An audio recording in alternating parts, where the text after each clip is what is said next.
Hello, Gordon. How you Simon doing? McLean. I was just laughing there because on the way up here to Sunny Kilmarnock to do phase 2 of what's becoming a saga. We're going to end up with 21 episodes. I spoke to Sandy, and when we started the last interview, I asked you how you came to know him and whatnot, and you said that he had always envied you. And This this is true. job that you had, and they aspired to be you, really. This is absolutely true. Well, on the way up, I reminded him of that and asked him for something, some kind of retort. And the best that he could come up with was, he said, make sure you tell him on the record that he's a much better author than he was reporter. I'll let you mull over that. Right, okay.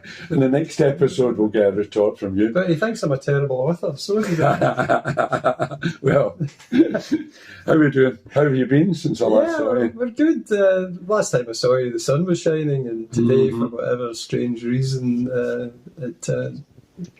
it's decided to get Back to norm. a tad damp. Yeah. And you've had some bad news during that time, Alec. I was reading your beautiful tribute to Yogi. Big John. Yeah, he's. I don't know. Confused. He was a lovely guy. He was, seriously, I loved his company. He was a funny big guy. Had you known him through your career? Is that how you know him through reporting? No, strangely enough, I rarely bumped into Yogi during my days at the Daily Record and Sunday Mail. Mainly the guys that you would be bumping into would be like Billy McNeill. If you were going to functions, Billy was always representing Celtic as the captain. When Yogi left in '71, I would be 19.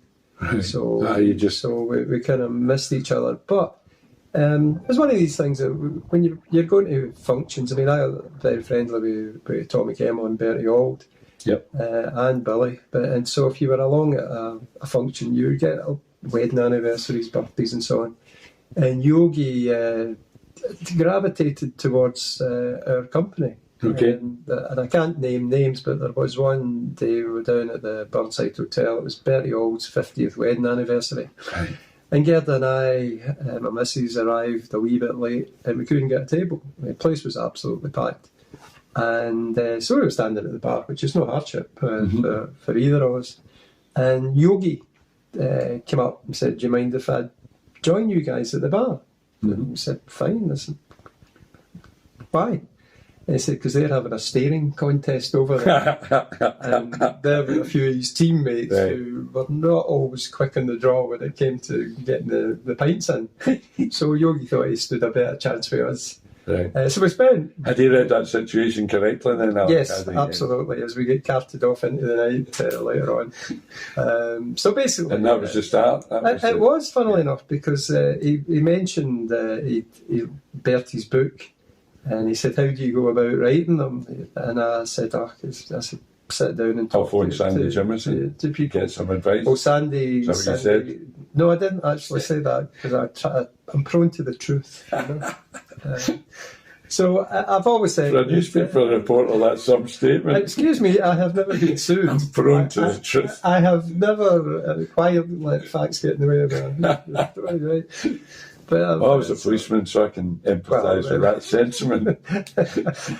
Should we both not be locked up? Should we have a cell block H or something having this conversation? So that was... we basically got to know Yogi, and the book had been mentioned, and I think I did say in the eulogy, and it sounds like an exaggeration, but Gerda's sitting there and she would back me up. We were putting up the Christmas tree, and he was a nocturnal creature, I should say, right. Yogi. So phone calls for Yogi at the back of 10 became normal. Right. The phone went 10, 11 or midnight. It was Yogi. You knew who it was? Yeah, it was Yogi. You didn't need caller recognition to know it was him. It was definitely Yogi. And I was up balancing on a chair, putting the fairy lights around, and I don't know, somebody's going to have to come up with a way of doing this that I haven't quite managed to master. And the phone went. You put the fairy on, did you? I always put the fairy on. You're in charge of the fairy. That little fairy has followed me around for about 30 odd years. Poor wee soul. But then the phone went, and I could have guessed. But at that time, Yogi and I weren't as friendly as we became, and I thought, oh God, who's phoning? Ross to that effect. And as I came down fighting off like season cable and managed to get to the phone, and it was Yogi. And honestly, he just was no good evening, or am I bothering you if I phoned at a bad time? I want you to write my book. Pardon? I want you to write my book. I felt saying, who Good are drink you? in him then. Had a good drink in him. No, not at all. No, Yogi was fine with Bevy. He was a big lad, and he could take a couple of beers. And basically, that was it. We really got to know each other, and we went on holiday. The families went on holiday with each other. What was his book called? Yogi Bear, as in Bare. Right. And Strip Bear. So it was just Yogi Bear. So you ghost wrote it, is that Yeah. the term? I don't know what you want to call it, co-author it, or basically you talk to somebody. I haven't got dictaphones, and Okay. I don't turn up with sex. Tell me about that process, Alec. The reason I'm asking is because I've started working with Ringwood now to expand the base of diversity of what Ringwood's about and the different authors, different subjects we want to cover. And I've came across 2 or 3 people who have got great stories. Mm-hmm. But A, they've not got the time, and B, they don't have the skills or confidence to be able to put anything down on paper. But they would be quite happy to sit and tell somebody the story. Yeah. And some of them need to be told. We're talking about Scottish football was the first one that I came across, and a guy that wants to expose a lot of what was going on in the 70s and 80s with Scottish football. But I've not got anywhere near the story yet. I'm just thinking about the process of doing that. Tell us how you go about ghostwriting then, or co-writing as you call it. Well, but I'm probably the worst guy in the world to ask, seriously. Despite having done it for 2 or 3 people. How many have you done? I think I've done 6. Right. Yogi and... Yogi, Tommy Gemmell, Bertie Auld, Davy Hay, Chick Chanley, and Jim McCalliog. McCalliog, yeah. So it's not a bad 6-a-side team right there. I could even play a goal and only lose about 10 in the first 5 minutes. No, it's just one of these things that. So you're the last guy to ask, having done it 6 times. Aye, but I don't. If somebody said, "What's your process?" Well, is it varied every time then? Well, I don't turn up with set questions. I mean, you've got to get the ball rolling somehow. But if you're talking to an individual, Simon, they can be talking about 1960 and then suddenly they're into 70. Because the stories. Stories, and you'll find that like a lot of people that get butterfly minds, they fly off from one subject to another. Mm. So if I was sitting there with, say, 10 or 20 set questions, it would drive me nuts. So basically I'll talk to them, and I don't have shorthand, so basically I'll write down a bullet word. If you say something to me, right, I can write a couple of bullet words, and I'll know I can then reconstruct a sentence round that. I mean, when I did Bertie Auld's book, Bertie actually said to me, we're getting near the end, he said, have you taken notes yet? Have you done anything? I said, Bertie, we've written about 80,000 words at the moment. Right. So basically, it's like a chat. It's going out and having a and you lunch. Don't record it? No, I don't record it. I've amazingly, I've still. So, I've if you were writing my book, and you're not, because I've already written and we were chatting, and I told you a story from 1980 when I met Paul McCartney. Right? At his farm near Campbelltown. Mm-hmm. And I went up there as a young detective. I wasn't even a full detective at that point. I was an aspiring detective. And I went up, honestly, just to meet Paul McCartney, right? But I had a ruse. Okay? My ruse was that there was a fair the next day that they always went to with kids and their horses. Uh-huh. And my ruse was that John Lennon had just been shot the year before, and I was just making sure that the security arrangements were in place. A good ruse, yeah? No? New York, Campbelltown. Yeah. I could see the similarities. Murderers. Because muggers are everywhere in Campbelltown, aren't they? I could see terrible. That. Yeah, terrible. I could see the terrorists obviously targeting You're right, you are the wrong man to ask. the Neil Gwynn tea rooms. So how I go and meet Paul and have a great time for 45 minutes or so until my bottle crashes and I realise where I am. sitting in with him and Linda and the kids in the farmhouse. Uh, And the next day I go to the show and I see Paul and Linda and I solve a big mystery that day as well. But I need to leave something for the imagination so that folk will buy the book. So what notes? You never took any notes there. How would you summarise that for your notes for then putting that into my book that you're writing for me? That's an easy one, that. The most important person in that particular story is Paul McCartney. I'm sorry to upset you, Right. but then you never sang Love Me Do. So there you go. You don't know that. And, well, you might have been in Help, but not the movie. It's actually quite interesting because if you had read the story, you'll know that the most important person in it was not Paul McCartney. It was Linda McCartney. But again, you're going to need to read the story. I would need to find that from you, because if I said to you, right, the most important person in that story is Paul McCartney, that's where you say, no, it's Linda McCartney. Yeah. So then I veer off in your information. Basically, Do you write it in the first person? Do you write it as if you're me? no. Once I'm actually getting around to putting it into the computer. But basically, when I'm with somebody, I'm not writing anything, and then I did this. That doesn't work for me. Right. If you said like McCartney, Campbelltown, and Lennon, I would have put Those are the down- trigger points. These are the bullet points, and that. All the other stuff, when you're talking to me, I can take that. My memory still works. It's crazy. I can't remember. You'll remember the the gas number. story, yes. But yeah, yes. it's a strange memory bank I've got. It's weird. Right. No, it is. Because the kind of punchline of it was that Paul, when we got back, when I was leaving, Paul followed me out. Paul, see how I did that? Oh yeah. No, Not even Sir Sir- Paul. No, just Paul. Palsy. Me. Palsy baby. He came out with a wee bag, Alec, and he said, Simon, I found this when I was out horse riding this morning, and it was a cigarette out. And remember, Lennon had been killed the year before, and he said, I thought I saw binoculars or a shine of binoculars, whatever. Could you get this tested for me and see? I think there might be somebody stalking or hanging about. I mean, he does get that kind of thing does happen.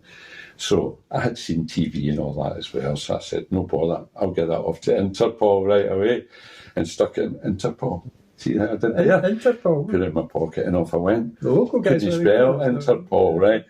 The next day at the show, I saw his daughter, Heather, in a car with her pal, a local farmer's daughter, and they're laid back having a smoke in the car. There'd be about 15 or 16 at the time.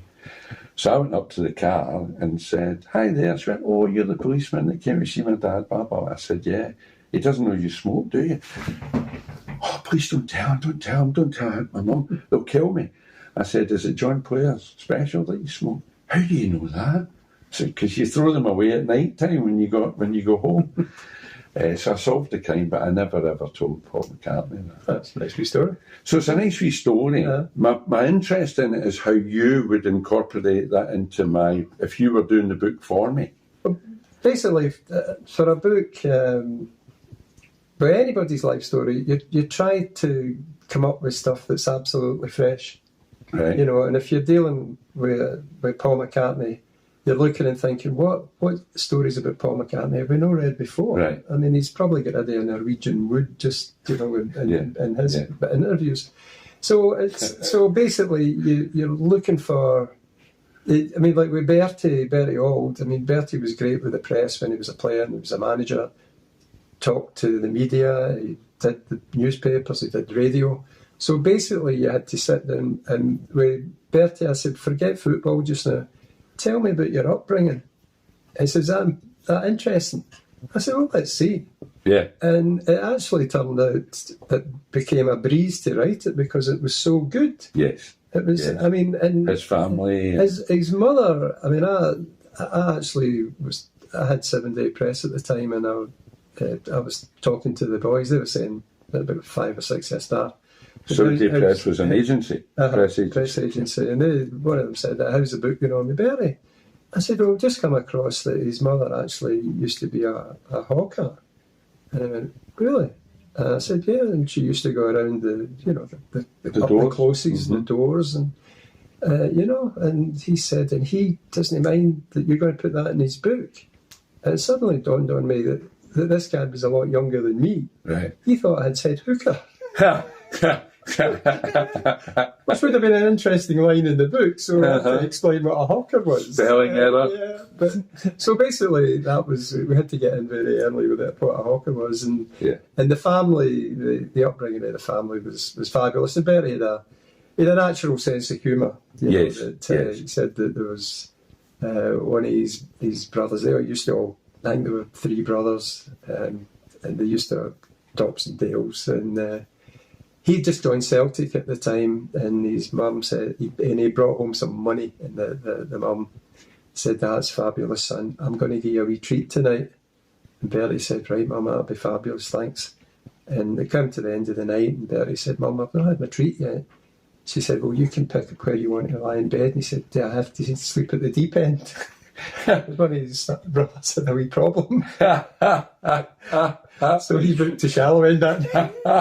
That was the fail, the shallow end. But if you're doing stories like that, Simon, you know these haven't appeared in print. And the material's all there. It's just, I mean, I didn't need to build Bertie Hall's character. We knew who he was. Yes. But so if you're there and he's talking about the pawnbrokers and stuff that, and and it's real. He could, and he had great recollection of the names of the people that owned these pawn shops and stuff like that. And so it eased you right into tell me about joining Celtic, and then from there it's you just keep looking for something we don't know. So are you writing it as an outsider, talking about Bertie? Yeah. And you do that with all the books? Is that the same voice that it's basically narrates the books? I mean, I've written 25, 26 football books, so that's 6 autobiographies. Wow. So it's with a lot of the books, you're actually phoning people for, say, we come across Celtic against AC Milan in 1970. So we say, right, let's go for a fresh angle on that. We know Celtic lost 2-1. We know who scored the winning goal, blah, blah. So you then, Evan Williams, the goalkeeper, put a call into Evans. A lot of these guys are so Tommy scored the Celtic goal? Did Tommy Gilbert score the Celtic goal? Tommy scored the Celtic goal, yeah. I've written that a few times. So he scored in 2 European Cup finals? He's the only British player to have scored in 2 European Cup finals and a World Cup Championship final, because he scored against Racing Club in Argentina as well. So famous guy. And likewise with Tommy, he had done so many things as well in the past with so many other different authors. So if you and I were going to do my book, it's already done, sorry. How much time would we spend on it? Haven't a clue.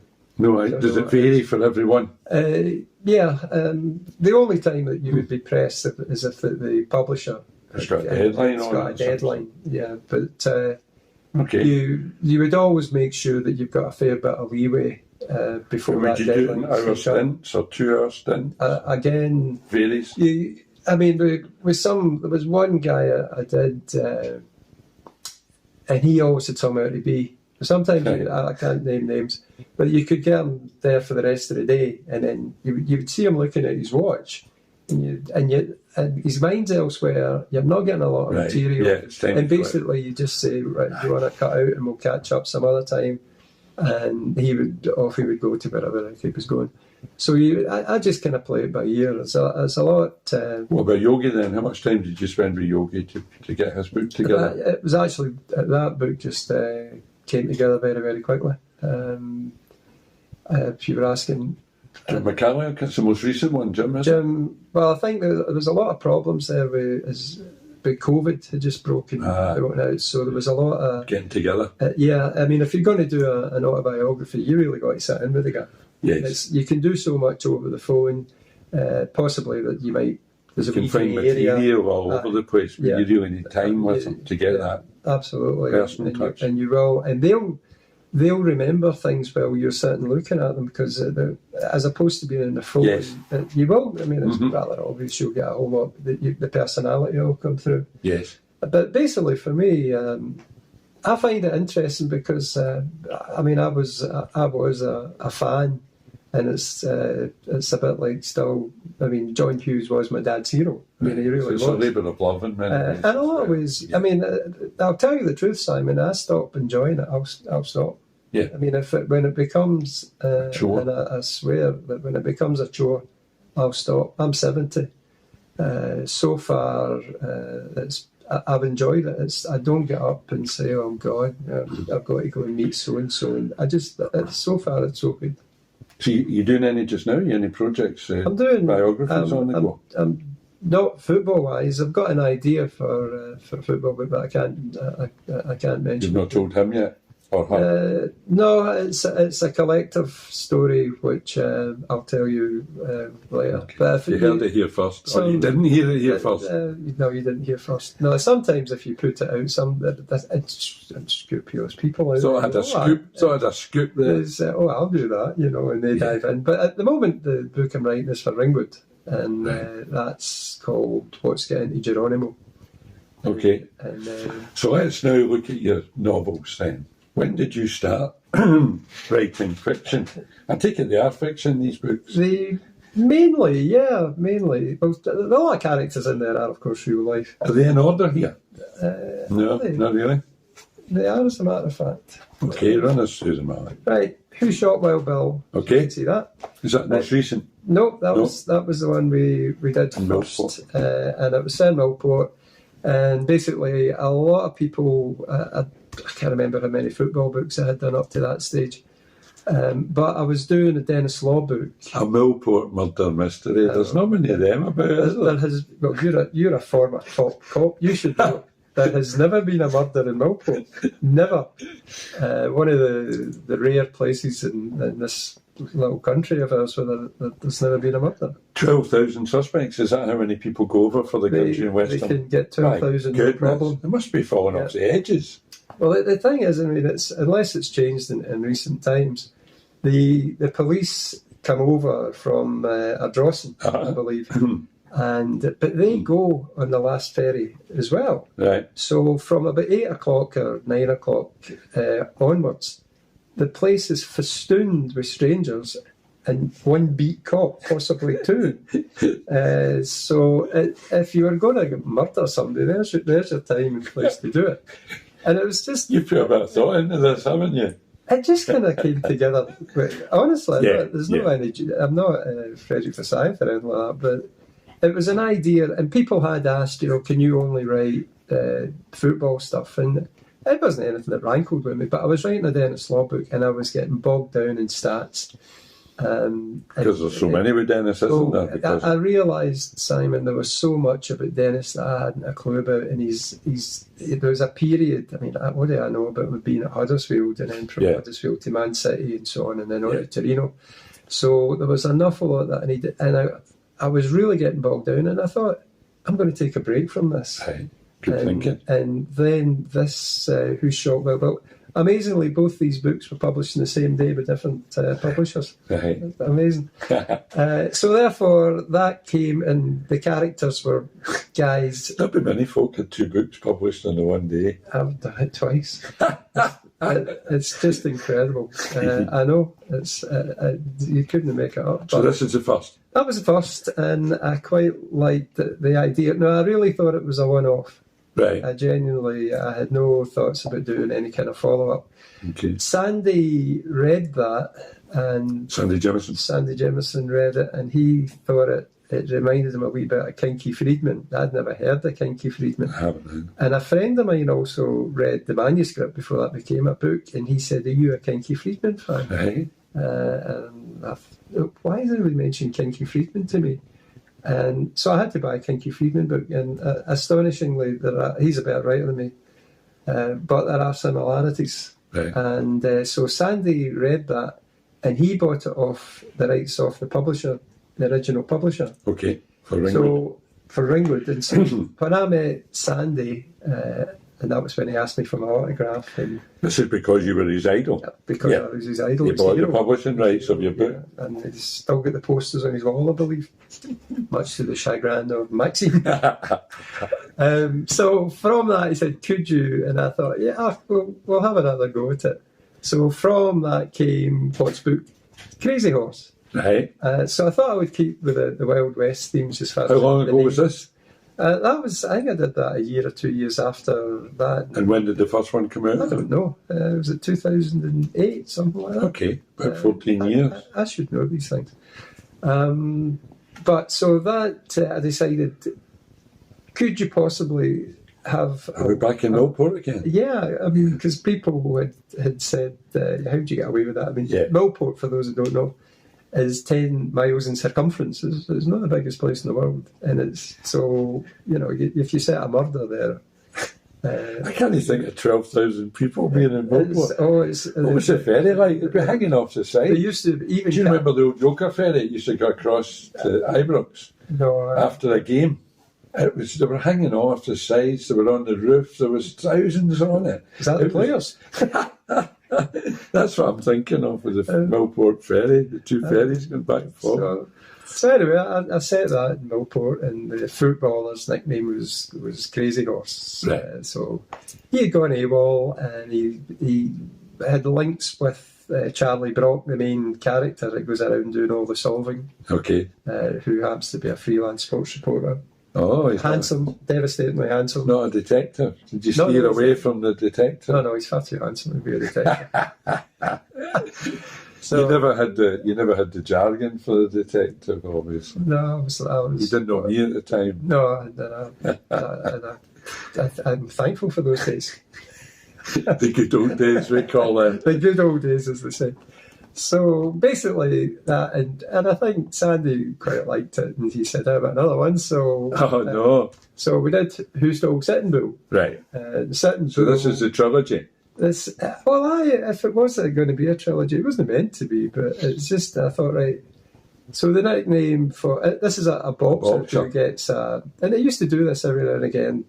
They would line up easy knockdown characters for the champions, Right. who would get bored in the ring and in training, speed balls and whatever. So they would actually line up a couple of bums, and this guy was a Scot who got the opportunity to fight for the world title. Right. And these things can happen. Yeah. So his nickname, though, was Sitting Bull because he was always getting knocked in his backside.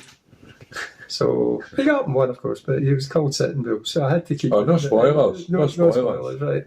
So anyway, there's a bit of a mix-up. This is set in Crete. You really couldn't kidnap anybody in Millport. But you could in Crete, and I'm sure it happens every day. Yeah. So basically, that's set in Crete. There's a bit of confusion. It gave you an excuse to go and do a bit of research as well, no doubt. Indeed, and I've got the income tax receipts to prove it. In fact, you're still researching that book. Yeah, I would read. So that took care of that one, and the last one I did was Who Jinxed Jesse James. And again, you've got to keep the Wild West thing going. The cover's a break here. Obviously, Ringwood got a new cover designer. Yeah. It's nice. So Jesse James is a columnist at the Daily News, which was a newspaper that Charlie Brock used to work on before he became freelance. Is Charlie Brock based on anyone in real life? Is he drawn from a character? Yeah, me. Yourself? Mm-hmm. Okay. Yeah, I'm not. It's not an ego thing. It's just, and I know that a lot of other authors say, their main characters are based because it's dead easy to remember. You're not going to make a mistake. No, has he got specs or has he got a moustache or a beard or something? So you think, no, not yet. So basically, I thought if I can take Charlie Brock and just put this guy as sports reporter and put him in places where things actually happen around about him, which can, I mean, if you've worked in newspapers for a long time, things do tend to happen about you. So that's where we are, and the next one is that I'm working on just now is What's Getting to Geronimo. Right. This is the one that Sandy's been asking me to prod you along with. Yeah. Ask how you're getting on with it. Last time I told him you'd done 20,000 pages and he scoffed noisily. Because we both knew it was made up. No. Excuse me, the computer is next door, and you can go through and have so you've actually done something now. I have, but and if I've got to be honest. Again, I know, twice in the same day. With things happening around about me with John Hughes, and there was another fella that we're very friendly with. if you're trying to write a quirky sort of who done it and you know, and a little joke in everywhere, I think you really got to have your mindset on it. Yeah, you need concentration. So, in all honesty, there you go, a third time. Yeah. I couldn't do it. So I thought, if I write anything I don't know about anybody else's writing styles, but I can write and come down in the morning, look at what I've written and wipe it out. Yeah. You know, I'll just stay out and go, you know, what was I drinking last night? And just empty it and then start again. Yeah. You know, and suddenly about 3,000, 4,000, 5,000 words can just be sent into the ether. But there you go. That's part of the process, isn't it? Yeah. It's I've always been brought up, Simon, with the thought that for me, when I worked in newspapers, was it that somebody's buying that paper? You know, forget the million. That somebody has gone out of their way to buy that paper. Make that the best product that you can for them. Genuinely, that sounds a wee bit old-fashioned. Maybe it is. Not at all. It might be It's very, very pertinent for authors, for anybody. I'm saying authors, but there's lots of writing goes on that's got nothing to do with authors. We've got newsletters at Ringwood, we've got press releases that go out, we've got blurbs for the back of books, we've got information sheets that go out for every book to let people know what's going on, and we're communicating with awards and prize people and Book Scotland, everyone. So there's lots of writing going on all the time. And I think one of the hardest things for a writer to do is to discern the good from the bad. You know, or sometimes you know when you've hit something really good. Oh yeah. When it's just clicks. But the hardest thing for an individual, that's why we've got editors, I suppose. It's why we share our stuff and say, what do you think of that? Yeah. Because that feedback is very important. And it's what you've made a lifetime of doing as an editor and sub-editor. Yeah. Is having a look at something objectively. Yeah. And to decide whether it's good enough to go in or not. And doing that for yourself. I often say to people, don't try and edit your own stuff. Find somebody you can trust that can give you an honest opinion on it. You need another pair of eyes on it. You really do. I mean, even just from a proofreading perspective as well, because your brain skips over a lot of things. You can miss the most obvious thing because you know that what should be there. You know, like that there is an integral part missing from this paragraph or this chapter, and you go, they didn't put that in. So I think it's always good. I like to sort of edit my own copy because when I was in newspapers again, nothing was sacrosanct. You know, the top guys that were on the sports desk, the names might not mean a hell of a lot to people these days, but for instance, Alec Cameron. Alec was, he was a fabulous writer. He was a good columnist, a good interviewer. And he did a lot of TV back in the days when you had 2 channels and 3 channels in radio as well. But Alec wrote a column twice a week. And if you were subbing it, or sub-editing if you prefer, you could do what you like with that column. Right. Alec was never precious. It was he would, once you had that, and it was paper. That was the raw material he was giving you. He gave you. And the following day, he would read it, and he would either thank you or say, why did you move that sentence up here? Because I thought that was the right chronological order. And you would give him a reason for it. It's not like you had to rewrite his copy every day. But there were occasions when we're all human beings. Maybe, you've got days where I think I did say that there are days when the words flow like concrete. Yes. For absolutely no reason. It's, people say, you out in the bevy the night before. No. Nothing at all to do. It just doesn't. And sometimes the good ideas go down wrong because of the enthusiasm, because it's in there and you want to get it onto paper. Yeah. And when you read it back, you need to do it all over again. But at least it's on the paper. I mean, I can write stuff knowing that the following day, this isn't stuff you would just wipe out. You know you're actually going to put flesh on it. You've got the bones of it. There's no real. You've constructed it, but it's not readable as such. So therefore, when you come down and you're ready to actually start moving things around and using a few adjectives and try and put a funny in to make somebody smile, but it's. I mean, I think everybody's got a strength. I don't know what mine is, but I do know talking. Talking a good game. You're not bad at that. But I know that there are guys who could barely barely construct a sentence, but they were fabulous sub-editors. Yeah. If you gave them the story and it had been that, they would spot all the bits that should be here and that should be there, and they would do a fabulous job. But if you gave them a blank bit of paper, they would just sit and look at it for the rest of their life. You know, Yeah. so they've got different strengths. Ringwood have got a short story competition coming up. Yes. In fact, it's ongoing just now. It closes on the 1st of December. And you can put 5 entries in, but it's £2 an entry, so that might be problematic. Are you entering? You get any ideas? 3,000 words? Are you a short story man? Have you ever died? I have actually. Yeah, I did. Sounds But natural for you. you're looking at a way back when I was about, I don't know, 21, 22, on the Record Sports Desk. Right. And I used to do a lot of magazine work, mainly at the Record Year production. What about a Charlie Brock short story? Never thought of it. There you are. I've written a wee thing for the Do newsletter. you want me to come off what's getting into Geronimo? And I'll put that in the back burner and write a wee short story. No, Do you want sorry, to sorry. Do you want to tell Sandy that A short I'm now story could be a wee offshoot. You know, I've triggered something there maybe. But the point I was going to make was that I was doing a wee bit to prompt a short story. Rob McEnroy, one of our authors, has done a wee bit about short story construction and whatnot. And it struck me that if I said to anybody, write me a short story, they'll spend most of the time thinking, what can I write about? What on earth could I write about? Whereas if I said to them, give me a 3,000 word story about a coaster, they'd start right away.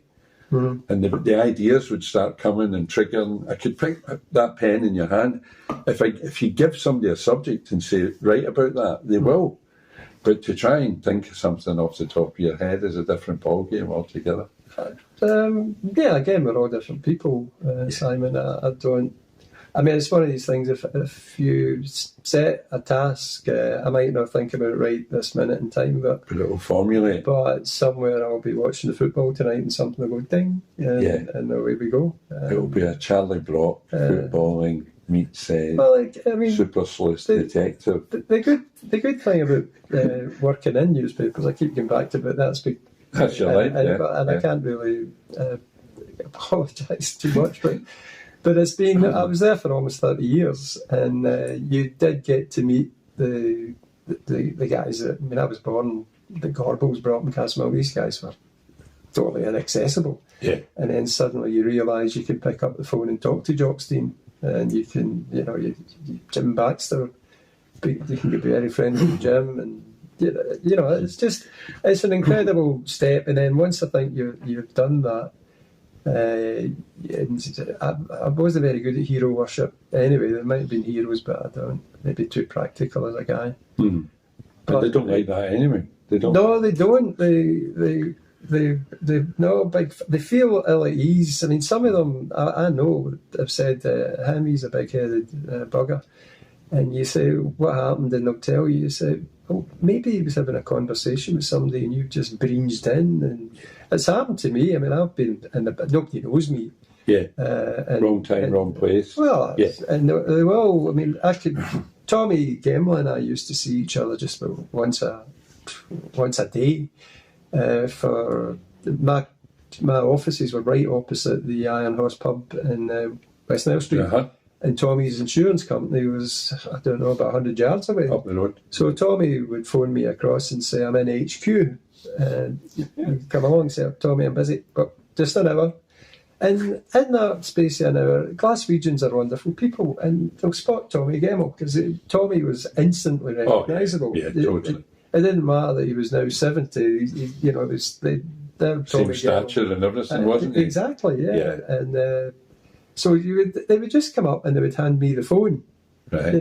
They never even bothered with selfies then. They just gave me the phone, take a picture. And you could be talking about anything, really, but they would just come straight in. Yeah. Tommy Gemmell, I remember you scored a goal Public against property, really, weren't they? Exactly. I was with Jinky a few times when that happened as well, and there was no point resisting it, because it's just, that's part of your role. That becomes more a nuisance. Here's my grandson, Exactly.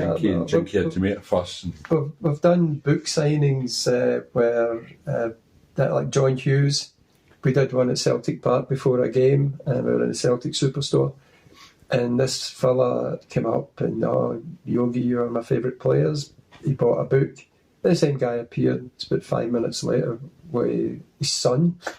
Didn't buy another book, obviously. So we did all the rigmarole again, and he goes, yeah, telling the same story. And about 5 minutes later, he came up with a grandson, and then he was just trying to get in people off the street. So you've got these guys have got fabulous patience. Yes. Oh, yeah. It's fabulous. I mean, I haven't been blessed with that. But sometimes that works for me, actually, because I get annoyed with myself, and I think push yourself, and I mean, I don't know. It's conscious. You need to be conscious of it. Yeah. But especially for these guys, because they're not just Tommy Gemmell or Bertie, they're representing Celtic Football Club as well. Oh, absolutely. They're representing the whole establishment, and they were very conscious of that. Absolutely. You could see when they pulled on the blazer, the Lions blazer, Yeah. the stature changed, didn't it? It became something different. They're very, very much aware of Celtic and the Rangers guys as well. Yes. But for the way Something bigger than you going on. Yeah, there's a real, and it's global. Yeah. It's global as well. I think some of we've got so many foreigners in the game now. Some of them are slowly understanding now, like Jota on holiday in New York, and people coming up and saying, "You Jota Celtic taking pictures," and they've got Celtic strips on, and you go, "What am I? What's happening here?" I've been with Benfica, That's right. And nobody knew I was. So I go to Celtic, and people are coming up in the street, and I think that's that. I mean, the global of both of them. I mean, you go to New York, there's Celtic pubs everywhere. Yes. And Gerda and I were in New York, Boston, a few years ago. Yeah, and honestly, Simon, we were in this pub. We were told to go. We were told it was a Celtic pub, so we were there, and just the guy said, "Scotland," and I was chatting. He was Irish, and what do you do? And I noticed, honestly, there were about 4 or 5 of my Celtic books behind them. Right. And I didn't want to spend the rest of the day. Oh, that's right. That was you. So never cracked a light. No, it's a good thing it's just your name, isn't it? No picture. We're trying to sell it. Government health warning, there's a picture of the author inside. So Charlie Brock, is Charlie growing through these books? Is he getting older? Growing? Has he been promoted? Has he been promoted or anything? No, Charlie's on the way down. Is he? Yeah, that's why he's based on me. So it is based on you. Before you say it. Is he nearing retirement at all? I don't think so. Charlie's one of these guys. He celebrates in Geronimo. He celebrates his 56th birthday, but as he's telling everybody, 56 is new 55. So he's kind of timeless, and he's an enthusiastic guy, and he kind of he gets pitched into things. He doesn't actually go looking for trouble. Okay. Trouble will find him. Is he kind of Jack Reacher kind of guy? I didn't actually base him on Jack Reacher. No, it's based on you. The opposite of Jack Reacher. That might suggest. But by the way, there's if I can. One of the blurbs at the back, as you say, I was described as being. The guy obviously was thinking about another guy altogether. Charlie Brock was debonair. Right. You never wrote that? No, I never wrote that because Charlie Brock is world weary, tired. Have you ever had a drawing of him done or any caricature of him? Or, No. You know what he looks like? Yeah, me. Don't be horrible. Poor Charlie. This is where my mum's not around. That's all I can say. By the way, Gerda agrees with you. She told me to say it. And so does anybody watching. So that's the late. Any idea of the plot without any spoilers for the new book? How far through it are you? Like halfway or more? No, I have done 20,000 words. Right. And So that's about a fifth of the way. The idea that unless something crops up while I'm writing it, it's all there to take me from 20,000 to 85 or whatever. Do you have an ending in your head? Yeah. You know the beginning and the end. Is that how you start off? No. Before a word goes down on the page, No. what have you got? No, on this occasion, yeah, I do have the end, but it needs to be that end. The same with Who Jinxed Jesse James. Because at the start of it, you're wondering, what's this all about? And then you've got to read the last page. Right, And for it that all to explains- click into place. That explains, oh, that's what that is. So you were working towards an ending when you wrote it? No, as I wrote it, it was just as a one-off to do like a kind of Dashiell Hammett type of story. Not quite in the same category of class, but that kind of, retired and whatever. And I thought I would just write that because then the goofy stuff, the quirky stuff then starts to come in after that. I just wanted to show that I could do it, and then I thought, here's what to do with this. And as it happens, somebody that Jesse James, in fact, he's a gossip columnist, and that's why he thinks he's being threatened. And so Jesse James, he shoots from the lip. Right. Sorry about that, folks. And he's writing a book. So I think, well, this is what his book's going to be. Right. Because he sends it to Charlie. You can have first read of my manuscript before I send it off to the publishers. And then I repeat the first couple of lines of at the start. It works. That works. Right. Got you. And Geronimo basically... But that evolves during the process. Yeah. Like you've done 20,000 words. Do you know where it's going? Yeah. All the way through? Or will that go down avenues on the road? No. Unless something crops up. Right. I changed the killer in Wild Bill. Okay. I had somebody else altogether, and as I was During writing the it, course of it. yeah, I thought, no, wait a minute. I remember reading once that in fiction, it's never the book you envisaged at the start when you start off. So many people have said that. To me, no to that one. That with Wild Bill, I had an idea, but that was the first bit of fiction that I had to write. So I came at it totally fresh. I mean, normally I'm dealing in facts. Of course, yeah. Well, So, the press's version of fact. yeah. Yeah. Okay, I still haven't been sued. And what I loved, Yet. and it was, well, no, it's not going to happen. But what I loved was that sometimes when you're writing a book, it's rather obvious you're going to have to go and meet people, or you're going to phone them. The amount of people who say, "Yeah, phone me at 3 o'clock, I'll be there." No, I'm not. And you think, okay, that's happened several thousand times. But the lovely thing about fiction is you get up in the morning, put on your old T-shirt and your tracky bottoms and come downstairs, and all the little characters are in your head, and they're all good to go. Nobody's saying I'm not at the phone. It's that, yeah. So I love the freedom. Good. Yeah. Of the. Because you're not relying on anybody No, else. it was great because it wasn't like, well, I need to talk to X to get this chapter finished, or And I need to explain what it is that I need to try and get that. Yeah. But So- here you're in total charge. Exactly, and They it's all great. do what they're told. Well, some of them do. I know, to show Charlie Brock does. So I just liked it, and thankfully Sandy liked it as well. God bless his cotton socks, and here we are at number 5. If it sees the light of day, great. But I mean, it's I'm fun. going to come back and we'll talk about your other books that are not Charlie Brock books. But firstly, I want to ask you something. Yeah. That's pertinent because we've got some new interns starting. We've got some interns that have never worked with an author. And the Ringwood methodology, if you like, is that every author is allocated a worker, an intern to work alongside them. Have you got an intern working with you just now?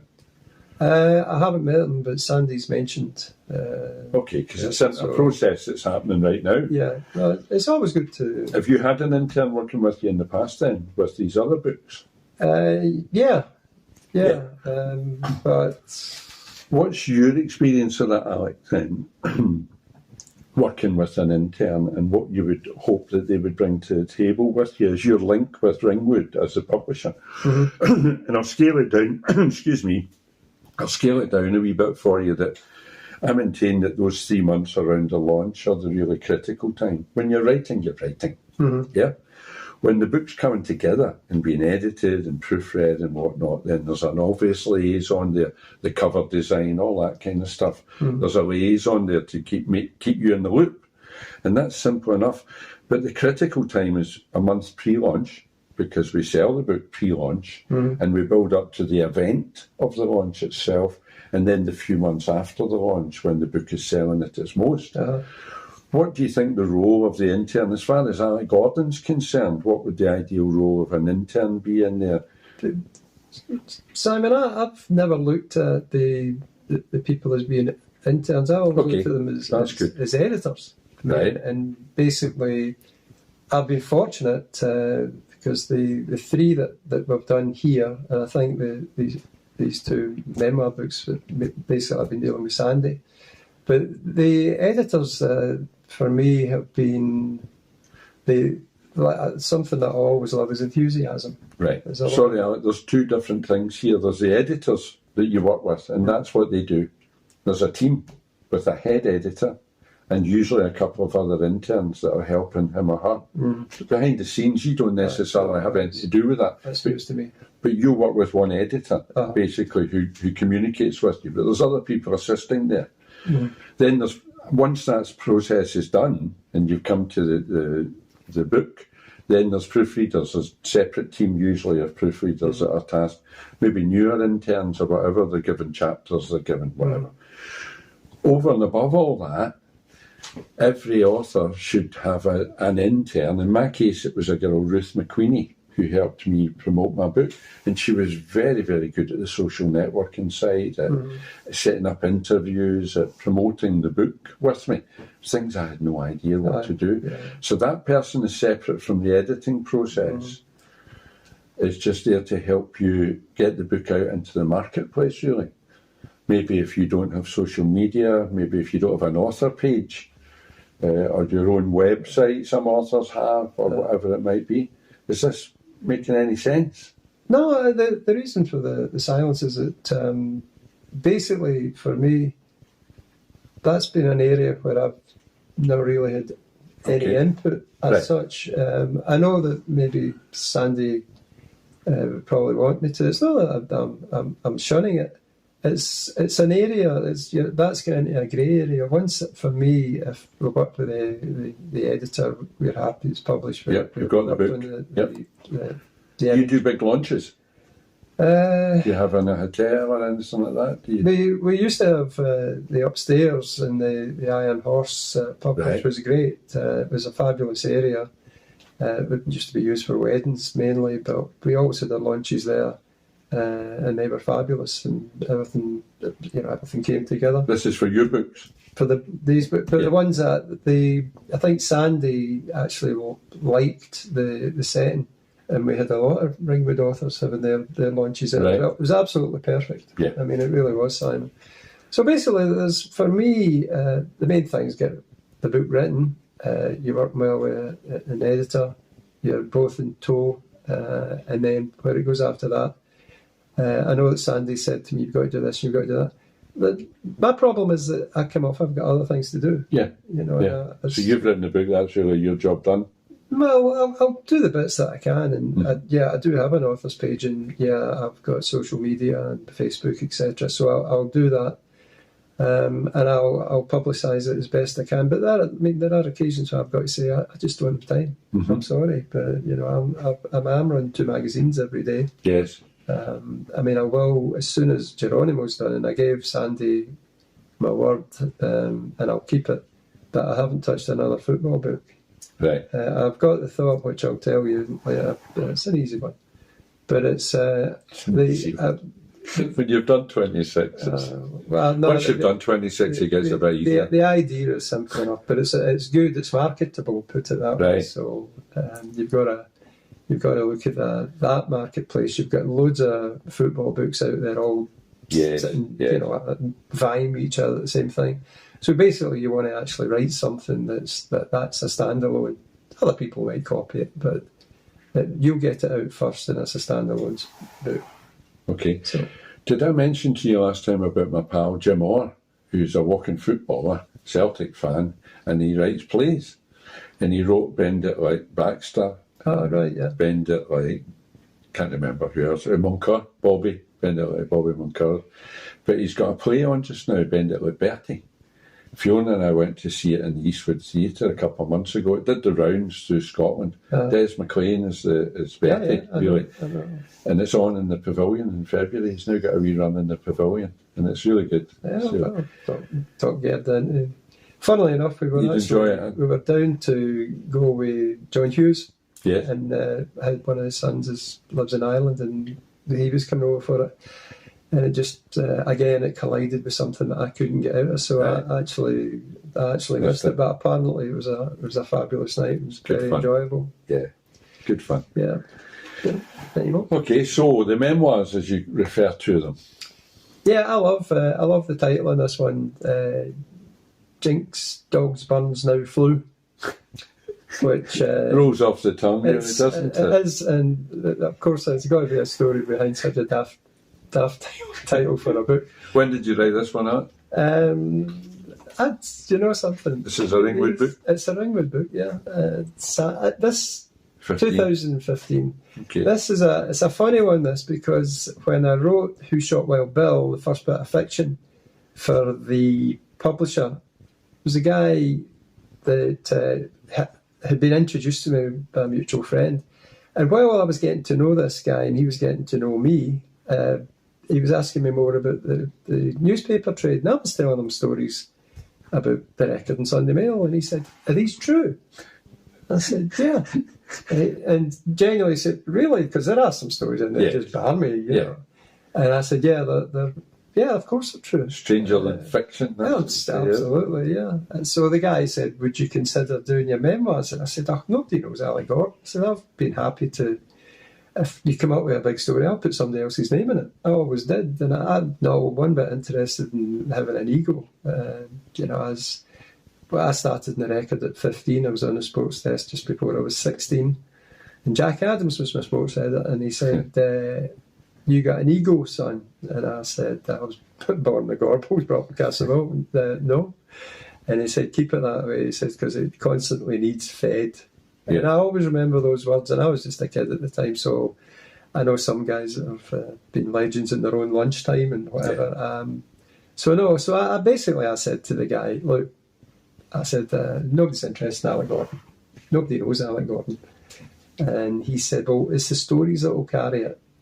And we never got to publish it with that guy because Sandy then took over Wild Bill. Right, okay. And then yes. I told him. Ringwood became your... Yeah. I became, so I was telling Sandy some of the stories, and he said, "Put that in print and we'll see where we go with it."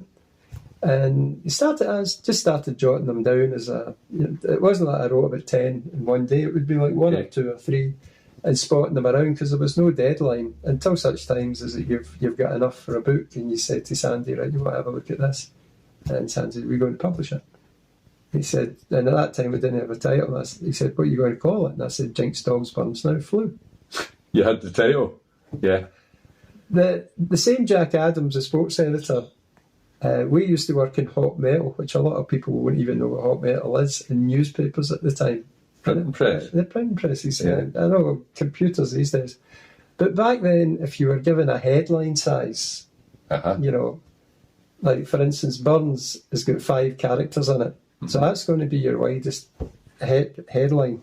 If you've got 5 decks, as we've got there, that's going to, in metal, in Hot Metal, if it bursts, say you can only get 4, well, that S is going to burn. So you've really got to fit in the headlines. Okay. So I did that headline, Jinx, Dogs, Burns, Now Flew, and gave it to Jack, and Jack said, "That's barely English," and threw it away. Right. He said, "Try again." Okay. And the story is that it was a guy called Burns who played for Aberdeen, and he'd been out for an injury for ages, and he came back and he got the flu, so he was out for another month or so, and it became Jinx, Dogs, Burns, Now Flew. See, what would have helped that headline would have been the word hoodoo. That wouldn't have fitted. There are six characters. Oh, go to it. So if you count the HOODOO, 6 characters, so hoodoo would have been out. But so the Jinx and the Dogs and the Burns all colliding off each other. I thought it was a good headline. It is for a sub-editor, I suppose. What do you call the guy that does the headlines? What do you call That's that? the sub as well. Is that the sub as well? If you've got the story, you've got the style to... Back then it was a lot more difficult than it is now. Absolutely, for sure. Why? Well, because of the restrictions of the hot iron. No, if you said to me, Alec, there's a story, it's going to go into this space. Now, you've got, it's a Right, big okay. framework. Didn't have justifier. So you've got to size it properly. Yes. You know, and if you're editing it, you've not got time to count the words. Right. And you've got different typefaces as well and type sizes. So basically, if you've got something that should fill this column and it drops dramatically short, then you've got a problem. Right. You know, so back then they used to just... And what's different now, computers? Oh, you can see it on the screen. Right. You know, so you're thinking that's dropping short, I'll throw in a couple of adjectives or, you know, a couple of crossheads or something like that. Yeah. So it's there, but back then it left you, your sports desk went to the case room department, and then you went up to see your stuff, and they would bring it out in a trolley, in a tray, put it, and then you would see that thing is either short or it's over, it's burst. Right. So if it's burst and you're reading this upside down, because they don't proof everything, you don't have time. So you're saying take that chapter out of there, that paragraph, I should say, a sentence, and start, and they would pick through it. Right. It's fabulous. And once you can do that, when newspapers move on, Yeah. I mean, the guys back then, you had to size the stories properly, or you just left it. Aye, they were the days. They were the days. I wonder why I've got grey hair, and I'm only 18. I've just realised that this might have been the reason that this could get the blame for my book, The 10%. It just dawned on me. When I spoke to Sandy originally, it was nothing to do with me. It was about a guy who had been doing his memoir with a ghostwriter from Ringwood, and he died. His name was Magnus Maweta. He was a friend of mine. And after he died, Sandy got in touch with me because I had been going to do the forward of it for him, because he dealt a lot with the cops and crime squad and all that. He was a rogue. He was a likeable rogue, Magnus. And I went and met Sandy for the first time, totally to see if we could finish this book. But we got on. And it was meant to be a half-hour meeting that went on for 3 hours. You'll be accustomed to that kind of thing. Yeah, I've been in that movie. Yeah. And during the course of it, I told him a couple of stories, like you do. He would tell me something about social work, and I'd told him a few stories about the post. And he said, do you ever think of writing any of these down? And I said, well, folk say that all the time to me. Oh, you should write that down. And he said, well, do it. This is a publisher, a CEO of a publisher. So for the first time, I thought about it. And I did that. I wrote a few stories like you're talking about in here. And do you know what he sold me on it? He said, there's a market for these, because we've got one just now, and it's from the 70s, and it's about the reporting world. Newspaper reporting. And it's stories about those days. That's possibly the template for my book. Probably. Yeah, it's getting the blame anyway. I'll take the blame. Because the end of that is that I wrote a few stories, sent them to Sandy, and he came back and said, yeah, do some more. They're good. And over the course of 4 or 5 years. Because I'm disciplined like that, you know, tight schedule. So that's possibly the reason. But so I'll need to read this and see if it jangles, because there'll be coppers in there as well, no doubt, somewhere. There must be. Yeah. It seems an awful long time since. And the more recent, And A Raccoon Stole My Thunder. Was A Raccoon Stole My Thunder, and there's all sorts of guys in there. Just looked at a back page picture There you here. go. Kirk Douglas, how did he get in there? David Hay. David Hay, yeah. Alistair MacLean, Elizabeth Taylor. Yeah. And A Raccoon Stole My Thunder very quickly was, we went to publicise this at the STV2.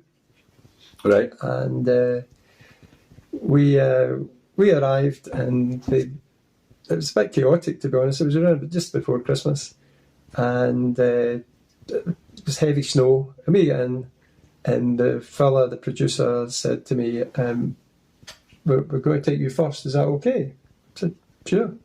So as long as we're home for 7:30 for Emmerdale from Gerda, you know. So many fresh airs he gets.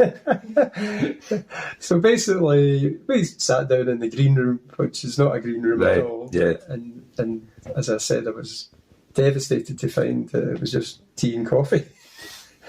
I don't think George Best got that when he was in the green room at the BBC. But so anyway, cut along. That's probably why it's tea and coffee now. I think my reputation out before I hide the booze.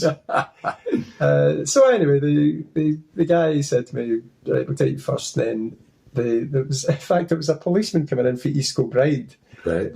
And he got caught in traffic, and he was at Christmas time. Caught by the traffic or in the traffic? He was in the traffic, I think. But he was there to tell people maybe to lock your cars and don't leave your Chrissy presents and all this sort of stuff. So he turned up, and they took him first. There was a second one was supposed to be an old couple of about 110 years old who were celebrating their 90th Christmas together or something. And one of them had an ingrown toenail, so they never turned up. And somebody else appeared.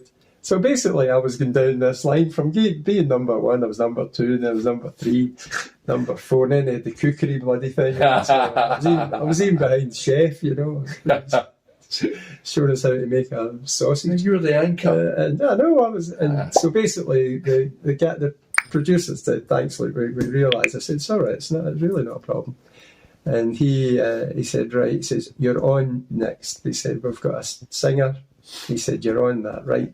But it won't change." So I'm sitting there, right? And they've got the big TV in the screen room. Right, so you can So see I can what's see happening. the singer was just about to finish, and the producer comes racing through. He went, "You got to hold you." He said, "You're going on last." I said, "Oh, that's great. That's where I deserve to be."